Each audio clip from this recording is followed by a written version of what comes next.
12월 25일 일요 본문을 시작하도록 하겠습니다. 부처님 말씀 함께 하겠습니다. 수단입바다 꽃갈리야경 40번 개송입니다.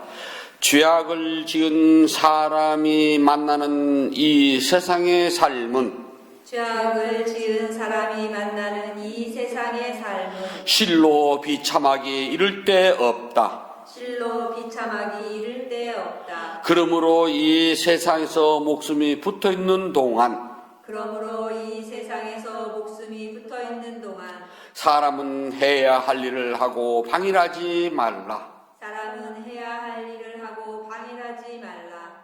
죄악을 지은 사람이 만나는 이 세상의 삶은 실로 비참하기 이를 데 없다. 그러므로 이 세상에서 목숨이 붙어있는 동안 사람은 해야 할 일을 하고 방해하지 말라. 죄악을 지은 사람이 만나는 이 세상의 삶은 실로 비참하기 이를 데 없다. 그러므로 이 세상에서 목숨이 붙어있는 동안 사람은 해야 할 일을 하고 방해하지 말라. 네, 편 앉으세요. 오늘이 금년도 마지막 법회네요. 다음 법회는 제가 없답니다. 저 내일 모레 자카르타 갔다가 한 달 후에 오거든요. 오늘 법회로 금년 법회가 끝나면 이제 내년이나 뵙겠네요. 엄청난 것 같네. 연말이 되면은요, 갈 사람과 남을 사람이 정해진답니다. 두 번 다시 볼 수 없는 그 길로 간 사람이 있고, 헤어지긴 했지만 언젠가 다시 볼 수 있는 사람이 있답니다. 다시 볼 수 있는 사람이지만 보기 싫어도 봐야 될 사람이 있고 보고 싶어도 볼 수 없는 사람도 있답니다. 지난 1년 동안에 많고 많은 사람과 만나고 헤어지고 만나고 헤어지고를 반복했지만 그 만나고 헤어지고 만나고 했던 사람들이 사실은 얼마나 될까요? 많고 많은 것 같지만 실제로는 몇 안 되는 사람들 사이에서 만났다가 그 사람들하고 헤어지고 또 만나고 하기를 반복해 왔답니다. 세상에 사람이 아무리 많아도 내가 만나고 내가 헤어지는 사람은 사실 몇 되지 않아요. 그 몇 안 되는 사람들 속에서 미워하는 사람도 사랑하는 사람도 있고요. 만나기 싫은 미워하는 사람하고 또 자꾸 만나야 되고 자주자주 만나고 싶은 사랑하는 사람과는 또 헤어지기도 한답니다. 그게 우리 인간사예요. 저는 아주 어렸을 때부터 차를 마셨답니다. 그리고 차 마시는 거 아주 좋아해요. 사실 부처님 말씀 가르침대로라면 어떤 특정한 곳에 좋아서 매달리는 건 안 좋은 거거든요. 모르진 않아요. 알지만은 워낙 오랫동안 차를 마셔가지고 좀 안 마시면 뭐가 하나 빠진 것 같아요. 만약에 부처님 당시 때에 중국의 차가 인도로 건너갔다면 부처님께서 어떻게 하셨을까 좀 궁금해요. 근데 그때는 중국의 차가 인도로 가지 않았을 때거든요. 부처님께서는 한 가지 맛에 집착하지 않도록 섞어서 먹으라고 그랬는데 차는 한 가지만 먹잖아요. 그래서 차를 마시는 사람은 이런 말이 있답니다. 저도 이제 차를 좋아하다 보니까 정경 본님 오면 만나면 다 차 한잔을 해요. 그러면 서로 안부도 묻고 또 듣지 못했던 우리 교단의 소식을 듣기도 하고 또 이런저런 스님들의 이야기도 듣기도 한답니다. 물론 불자님들 오셔서 차를 한잔 마시게 되면은 불자님들의 가정 사정도 알게 되고 또 뜸한 불자님들은 왜 뜸했는지 이유도 듣게 되고 세상에 이런저런 흘러가는 소식도 듣게 된답니다. 그래서 차는 좋아요. 커피는 한 잔 따라 놓으면 그거 다 마시고 이야기하는 대로 사실 몇 분 안 걸려요. 근데 차는 일단 판을 벌리면 기본이 30분, 1시간이거든요. 근데 그 사이에서 찻잔이 오고 가는 사이에 이런저런 이야기를 많이 한답니다. 그리고 이야기를 금방 끝내려면 커피를 내고 좀 오래 하려면 차를 낸다고 그러네요. 근데 차를 마시는 사람들에게는 무슨 말이냐면 인주차량이라는 말이 있어요. 사람은 주, 갔는데 사람이 가면 차가 량, 식는다. 차를 마시다가 찻잔에 있는 차를 마시지 않고 그 사람이 가게 되면 그 사람이 갈 때 일어나서 배웅이라도 하고 이렇게 하고 다시 돌아오게 되면은 차가 식는답니다. 그 반대말은요, 인주미차량이라고 그래요. 사람은 갔는데 차는 아직도 식지 않았다는 말을 한답니다. 두 가지 뜻이 있는데요. 재물이 있고, 즉 돈도 많고, 권력도 있고 그럴 때는 사람들이 바글바글 모여요. 그랬다가 사업이 잘못돼서 부도가 났어요. 망해버렸습니다. 선출직 공무원이, 즉 요즘 시장, 군수, 국회의원, 도의원, 시의원 다 선출직이잖아요. 그런 사람들이 당선되는 순간 이권을 바라보고 인사를 하자는 사람이 무척 많답니다. 근데 그런 사람들이 선거에서 떨어지잖아요. 그러면은 싹 사라진답니다. 아무도 안 온대요. 이걸 보고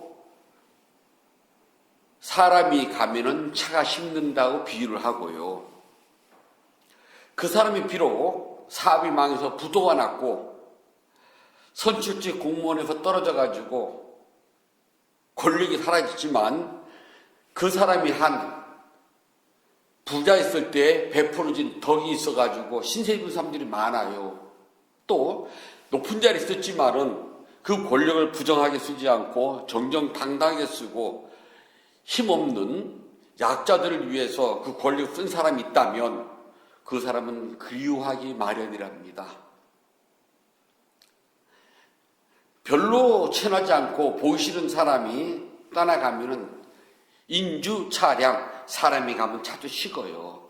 그러나 사랑하고 그리워하는 사람, 애틋한 정이 있고 그런 사람이 가게 되면 사람은 갔지만 차는 아직 식지 않았다라고 이야기를 한답니다. 나는 어디에 속할까요? 나는 다른 사람들이 나를 볼 때에 사람이 가면 차는 식을까요? 아니면 사람은 갔지만 차는 아직 식지 않을까요? 우리 불자님들은 만약 제가 죽으면 사람은 갔지만 차는 아직 식지 않았을까요?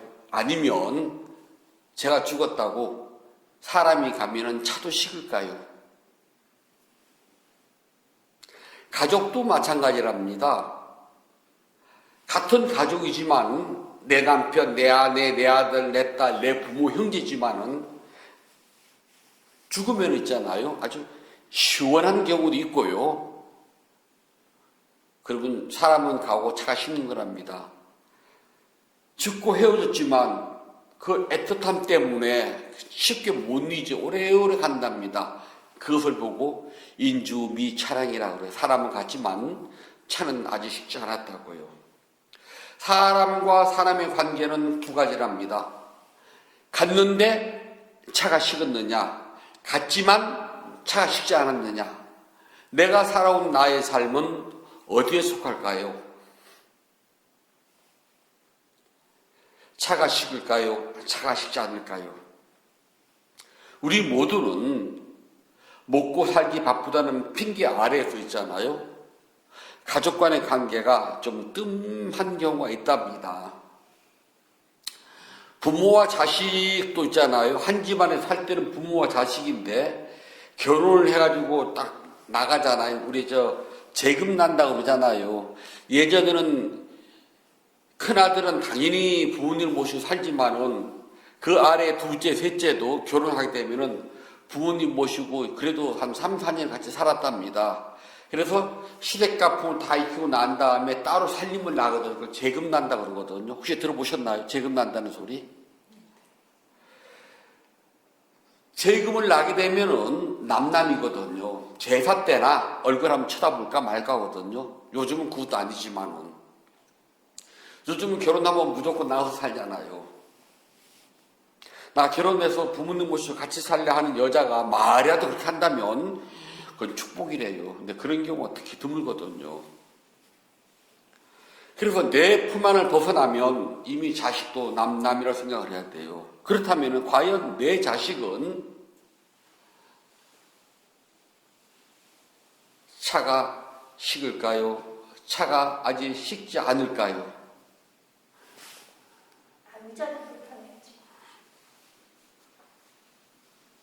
연말이 되면은 한 번쯤은 내 마음속에 찻잔을 봐야 돼요. 내 마음속에 찻잔을 봤더니 내가 향하고 있는 이런 이런 사람들에 대한 차가 식었는지, 차가 식지 않았는지. 저도 이렇게 열어본답니다, 찻잔을. 그러면은 식은 사람도 있고 식지 않은 사람도 있답니다. 최소한 연말이 되면 무심히 지나지 말고 한 번쯤은 자기 마음속에 찻잔을 열어보세요. 식었는지 식지 않았는지. 지난 한 해를 보면 그럭저럭 잘 사는 것 같아요. 또 어떻게 보면은 내년이 걱정되기도 한답니다. 저도 그럭저럭 작년은 그냥 살아온 것 같아요. 우여곡절은 있었지만요. 그런데 내년을 바라보면 저도 좀 걱정된답니다. 물가는 자꾸 천정부지로 올라가고요. 여기저기 하는 꼴을 보면 쳐다보기 싫고요. 제 나이는 먹어가고요. 하고 싶은 일은 많고요. 뜻대로 되는 건 아니잖아요, 그게요. 나이가 먹어갈수록 우리가 산다는 것이 쉬울 것 같지만은요, 사실은 나이가 먹어갈수록 어렵답니다. 그래도 젊었을 때는 젊은 혈기로 실수를 하고 실패를 하더라도 이거 내가 좀 노력하면 복구할 수 있어 라고 좀 이렇게 배짱이라도 한번 튕겨보지만 나이가 먹으면 먹을수록 있잖아요. 그런 용기도 사라지고요. 배짱 튕길 힘도 없고요. 그리고 또 이것이 내가 좀 더 노력한다고 해서 복구된다는 보장도 없어요. 그래서 그동안 내가 살아온 나의 삶의 여정을 쭉 고개를 돌려서 뒤를 바라보고 앞을 쳐다보면 앞은 더 막막하고 힘이 든답니다. 그래서 나이가 먹을수록 자신의 삶에 대해서 좀 겸손해야 돼요. 그래서 자신의 삶에 대해서 나이가 먹어도 겸손하지가 못하면 우리가 헛나이 먹었다 그래요. 그러니까 나이값을 해야 되거든요. 나이가 먹으면 눈 감을 줄도 알고 고개 들 줄도 알고 대꾸를 하지 않아야 될 줄도 알고 또는 남들이 다 아니라고 해도 대꾸를 해야 될 때도 있답니다. 그게 쉽지가 않아요. 제일 중요한 것은 나이가 먹을수록 겸손해져야 된다는 것. 나이가 먹을수록 고개를 숙이고 겸손해야 돼요. 젊었을 때는 부부가 서로가 살아온 삶의 조건이 다르기 때문에 부부싸움 할 수가 있어요. 티격태격하고요. 그런데 나이가 먹어갈수록 부부싸움 할 일이 없어야 된답니다. 왜냐하면 서로가 알 거 다 알거든요. 뭐 싸울 일이 뭐가 있어요. 서로가 네 속 내 속 다 아는데요. 그것은 속을 다 알아서 안 싸우는 게 아니라 겸손해진다는 겁니다. 그동안 살아온 삶을 내력을 뒤돌아본 결과 그동안 살아온 것도 그냥 아찔아찔한데 앞으로 살아올 나를 아찔하게 살기 싫어요. 이제 그것만큼은 피하고 싶어요. 그래서 조금 마음을 내려놓고 고개를 숙이고 귀를 접는답니다. 그걸 보고 우리는 삶에 대해서 겸손해진다고 그래요. 세월 앞에서 겸손해지는 것을요, 부처님께서는 두려움이라고 그래요. 바야. 두려우면 겸손해진답니다. 나이가 들어도 객가 넘치고 쓸데없는 용기라고 그럽니다. 그 똥배짱이 넘치면요, 두려워하지 않아요. 즉 겸손해지지 않는답니다. 자기가 아직도 20대 청춘인 줄 알거든요. 저도 확실히 작년하고 올해하고 틀리다는 건 알아요. 몸도 좀 틀리고요. 당연히 생각도 틀리고요. 작년만 해도 그냥 꼴 사나오면은 그냥 입 바른 소리 팍팍 튀어나갔는데요. 지금은 고개를 들려요. 어느 절을 갔더니 이제 무슨 일 때문에 그 스님이 공양을 하게 됐어요. 근데 그 절 이제 공양을 받던 스님들 앞에 쭉 앉았잖아요. 그래서 이제 그 절 불자들하고 주신하고 공양을 올리면서 삼배를 하게 됐어요. 그런데 그 절 주지 상자가 앞에 앉아가지고 자기 은사스님한테 절을 받는 거예요. 그러면은 공양을 받더라도 자기 은사스님 절을 하니까 이래서 한쪽을 피해야 되거든요.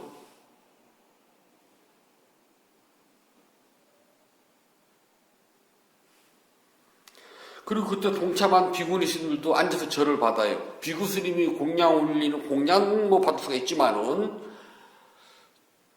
삼배를 할 때는 비구니신 일어나서 피해야 되거든요. 여기까지 말이 차는데 저거를 옛날 같으면 그 자리에서 일어나 자리 피해 소리가 나왔죠. 그런데 나 그 자리 하고 싶지가 않더라고. 이제는요. 이제 슬금 그냥 귀찮아지는 거예요. 아, 작년하고 올해가 이렇게 틀렸구나. 그럼 내년은 얼마나 틀릴까? 저보다 연세 좀 많은 선배 스님 그날도 뵀어요. 그랬더니 그 스님이 저도 이제 내년에 70이에요. 그랬더니 아이고, 성찬 스님 60하고 70하고는 내가 경험을 했는데 몸과 마음은 확 달라져. 어떻게 달라지는데요? 뭐 종이에다가 줄 긋듯이 쫙 줄 긋고 이게 69, 이게 70이라고 말할 수는 없지만 아무튼 모든 게 다 달라지더라 그러시더라고요. 저는 잘 모르겠는데요. 그렇지, 안 겪어보고 모르지. 이제 내년 대부분 알아 그러시더라고요. 자, 나이가 먹으면 먹을수록 두려워지는 생각이 든답니다. 이 두려움은 부처님께서는 왜 두렵냐면 우리가 알지 못하는 수없는 윤회의 세계가 우리 속에서 차근차근 다 쌓여 있거든요. 그 두려움이 뭐냐면 윤회에 대한 두려움, 다른 말로 할게요. 죽음에 대한 두려움이랍니다. 그걸 부처님께서는요, 바타바야라고 그래요. 윤회, 다른 말로는 죽음에 대한 두려움. 나이가 들어가면 들어갈수록 주변 사람들에게 죽었다는 소리를 많이 들어요.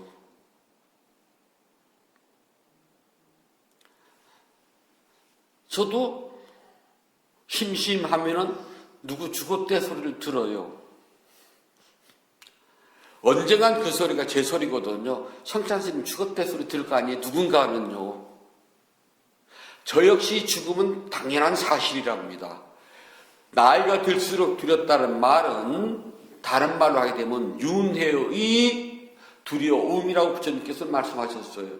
그 속을 한꺼풀 까고 들어가면 죽음에 대한 두려움이랍니다.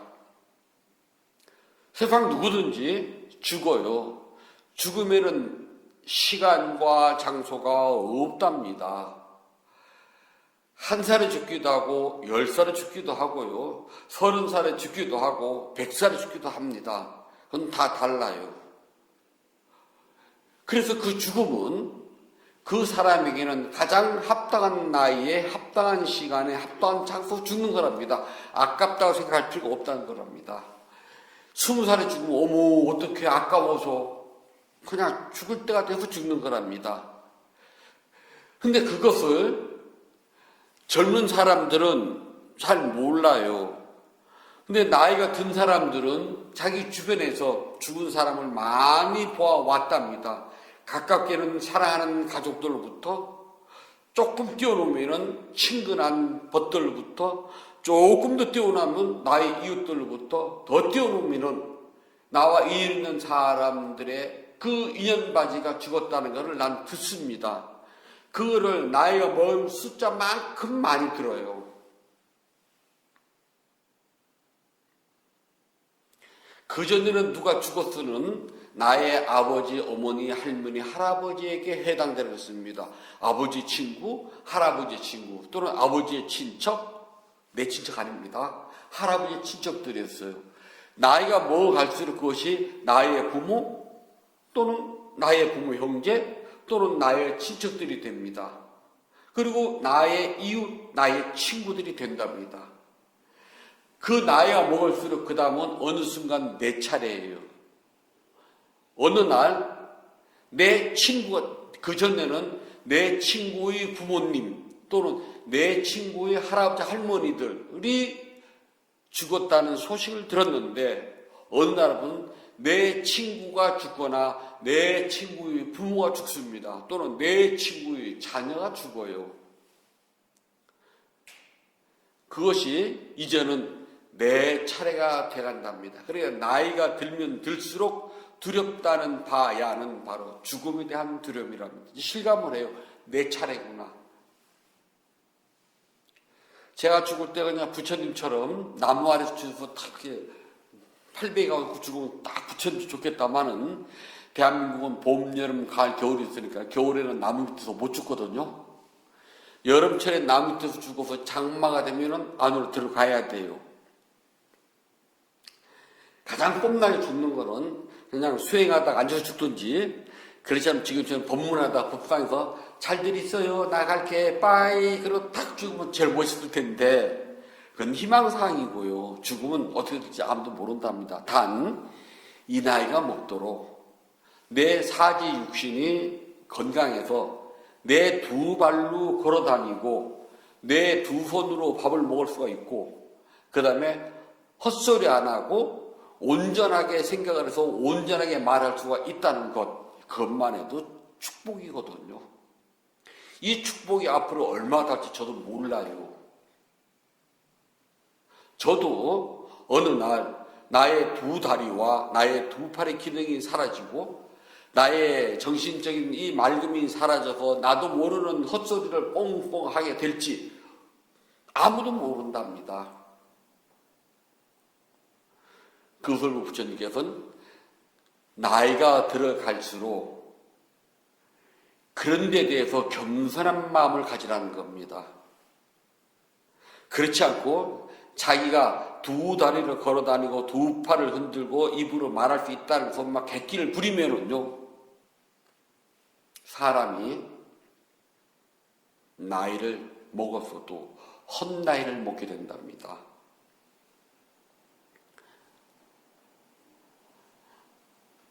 공에 가면은 기밀 기무관이 있어요. 우리 한때 레슬링 박치왕 아닙니까?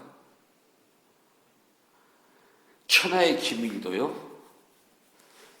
죽을 때는 하도 박치를 많이 했어요. 온전한 제정신과 제 몸이 아니었거든요. 우리 모두가 죽을 때 내 두 다리와 내 발이 온전하고 내 생각이 온전한 상태에서 여러 사람 폐 안 끼치고 있잖아요. 그냥 밥 잘 먹고 안녕 그리고 밤새 딸깍 죽을 수 있다면 큰 복이랍니다. 그러나 그 누구도 그것을 보장 못해요. 그래서 우리는 두렵답니다. 죽음은 돈 많은 재벌이든 많이 배운 박사든 권력 좋은 나으리들이든 아무 소용이 없어요. 젊었을 때는 얼굴 하나 가지고 온 세상을 주름잡던 인기 연예인이든 아무 소용 없답니다. 그냥 바람 앞에 등잔불처럼요, 속절없이 그냥 사라져 갈 뿐이랍니다. 죽음의 두려움, 이것은 있잖아요. 세상 없는 힘과 권력과 돈과 약으로 인기로 막지 못해요. 사라질 뿐이랍니다. 우리 불자들은 스승 부처님의 가르침에 따라서 힘껏 공덕행을 짓고 애써 알아차림을 닦아야지만 두려움에서부터 벗어날 수가 있답니다. 이걸 위무또 지난 시간에 배웠죠. 해탈 위무띠, 그냥 명사입니다. 근데 여기서 동사가 돼요. 실제로 행위를 해가지고 움직이는 겁니다. 그걸 위무또라고 그래요. 벗어나야 된답니다. 깨달음은 그냥 깨달음 자체로서는 하나도 중요하지 않아요. 깨달음이 아니라 깨달아야 하는 것, 깨달아야 한다가 중요하답니다. 그래서 위무띠가 중요한 것이 아니라 위무또가 중요해요. 실제로 내가 실천해야 된답니다. 두 가지예요.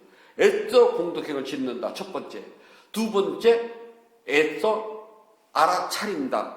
이 두 가지가 어우러질 때 반드시 위무또, 깨달음을 향해서 나아가게 됩니다. 그래야지만 깨달음을 얻게 돼요. 깨달음을 성취하게 되면 연말이 되든 나이가 먹든 두렵지 않아요. 그냥 담담할 뿐입니다. 나이 먹었네. 죽어가요. 그거 모르나요? 천년 만년 살 거라고 여러분들 발부하십니까? 죽는다는 건 항상 알고 있어야 됩니다. 언제 어디서 어떻게 죽을지를 모르는 것뿐이랍니다. 그를 알 수 있으면 좋으련만 그건 모르거든요. 그러나 확실하게 아는 것은 나는 죽어야 돼요. 단 언제 어디서 어떻게를 모른다는 것뿐입니다. 그렇기 때문에 죽음을 두려워하지 않습니다. 세상 사람들은 나이가 먹을수록 겸손해진다고 합니다. 그 이유는 죽음이 두렵기 때문에 그래요. 불자들은 죽음을 두려워하지 않습니다. 죽음을 알기 때문에 죽음을 담담하게 맞이합니다. 단 죽음에 묶여서는 안 돼요. 죽음에 묶이면 윤회를 한다는 것이고, 죽음은 알고 죽음을 담담하게 맞이한다는 것은 이 죽음이 이번 생으로서 나에게 마지막이 된다는 겁니다. 우리는 수없는 윤회생 속에서 집을 지을 수 있는 재료가 굉장히 많아요. 대들볶감, 석가래감, 주춧돌, 기둥, 마루할 것이 많은 재료를 가지고 있어요. 그래서 조건이 닿기만 하면 언제든지 집을 짓습니다. 즉 윤회를 한다 그래요. 내가 지은 선업과 악업은 윤회를 할 수 있는 재료예요. 즉 집을 지을 수 있는 재료랍니다. 부처님은 깨달음을 성취하는 순간 더 이상 집을 짓지 않는다고 하셨습니다. 우리는 이번 생이 집을 짓는 마지막 생이 되어야 됩니다. 다음 생에는 더 이상 집을 짓지 말아야 된답니다. 내가 더 이상 집을 짓지 않는다는 걸 알게 되면 두려워하지 않습니다. 두려워하지 않기 때문에 죽음이 오게 되면 죽음을 담담하게 마주합니다. 죽음을 담담하게 바라볼 수 있다는 것은 더 이상 집을 짓지 않는 해탈을 성취했기 때문이랍니다. 부처님의 가르침은 우리 불자들이 모두가 진실로 의지하고 따라가야 된답니다. 불자들이 기본은 의지한다. 어떤 것을? 부처님의 가르침을. 부처님의 가르침을 의지하지 않는다면 불자가 아니랍니다. 그래서 부처님의 가르침은 소문을 따라가서는 안 돼요. 소문을 따라가지 말고 진실 그대로 확인을 해야 된답니다. 그것은 조사와 확인이라고 그래요. 부처님의 법문은 미리 앞당겨 생각하는 추론을 해서도 안 된답니다. 언제나 본인 스스로가 조사하고 확인해야 한답니다. 깨달음은 책이나 말에 있지 않아요. 스스로 실천해야 한답니다. 어떻게? 부처님의 방식대로. 부처님의 방식이 아니면 우리는 수행이라고 하지 않아요. 세상 사람들이 수행이라는 말을 너무나 많이 한답니다. 뭘 해도 수행이라고 그래요. 그 안에 과연 부처님께서 말씀하신 수행 방법이 들어가 있냐고 물어보세요. 이 수행의 요체가 무엇입니까? 부처님의 수행은 집중과 알아차림 두 가지랍니다. 모든 수행에서 이 두 가지가 들어가 있어야 돼요. 집중과 수행. 집중을 하려면 움직임이 멈춰줘야지만이 집중을 하게 됩니다. 알아차림은 움직이든 말든 계속 알아차려야 돼요. 근데 집중만 하고 알아차림이 없으면 깨닫지 못하게 돼요. 윤에서 못 벗어나요. 그래서 집중과 알아차림이라는 두 가지가 함께 갈 때에 부처님의 수행 방식이라고 한답니다. 한때는 내가 열심히 수행해야 되겠다고 마음을 먹었는데 시간이 지나면 차가 식듯 식어버립니다. 그래서는 안 돼요. 차는 식어서 안 된답니다. 비록 나이가 먹어서 내 몸은 늙고 병들어서 식어갈지언정 수행에 대한 알아차림은 식어서는 안 된답니다. 수행에 대한 열정이 식지만 않으면 병성이 누워서도 알아차림은 할 수가 있어요. 가끔 놓치면은 또 알아차림인데 허리 아픔. 내가 아픈 게 아니라 아파요. 내가 왜 이렇게 아파? 그럼 내가 들어가면 안 되면 내가 빠져야 돼. 그냥 아픔뿐이에요. 아픔.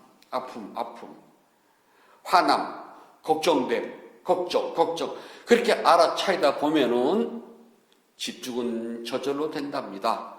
그렇게 되다가 어떻게 알아요? 혹시 마지막 숨이 꼴까닥 넘어가는 순간 숨 쉬다가 숨 멈춤, 죽음, 그리고 알아차린다면 그 죽음의 순간 아라한의 도와 과를 성취할 수 있어요. 그래서 그 순간 성취로 말미암아 윤회로부터 완전하게 벗어날 수가 있답니다. 몸은 늙고 병들어 가더라도 수행에 대한 열정은 식지 마십시오. 그러면 괜찮아요. 식으면 수행이 힘들어진답니다. 부처님께서 말씀해 주셨습니다. 수타니파타 꼬깔리아의 경 42번 개송입니다. 여기서 말한 지옥의 고통이 아무리 오래 가더라도 그곳에서 살아야 한다. 그러므로 청정하고 어질고 착한 성품의 사람들 사이에서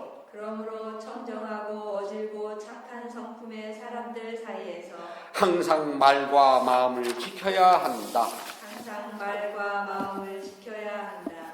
여기서 말한 지옥의 고통이 아무리 오래 가더라도 그곳에서 살아야 한다. 그러므로 청정하고 어질고 착한 성품의 사람들 사이에서 항상 말과 마음을 지켜야 한다. 여기서 말한 지옥의 고통이 아무리 오래 가더라도 그곳에서 살아야 한다.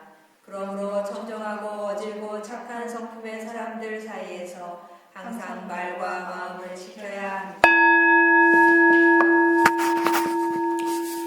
12월 25일 일요 법문을 마치도록 하겠습니다.